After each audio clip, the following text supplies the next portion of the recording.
Na kwenye swala la mitaji, ilani imeelekeza na Mheshimiwa Rais amesema ndoto yake sio tu kuwa na vijana wanaofanya biashara za usambazaji na uchuzi. Tunataka tujenge taifa la vijana ambao pia wanaweza kuingia katika sekta ya uzalishaji na sekta ya kutengeneza vitu. Hatuwezi kuwa na vijana wote kazi yetu ni kuuza na kununua. Tunataka tujenge taifa imara ambalo kijana anaweza kamiliki kiwanda. Kijana anaweza kamiliki mashine zinazochakata bidhaa za kilimo. Ndio maana katika ilani ya Chama cha Mapinduzi ameelekeza vitaanzishwa vitu vinavyoitwa industrial sheds au maeneo ya viwanda katika kila wilaya.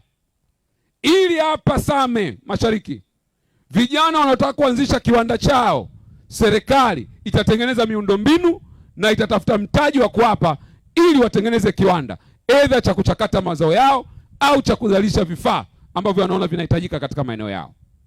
Haya ndio maono ambayo na sisi tunayo kama wizara.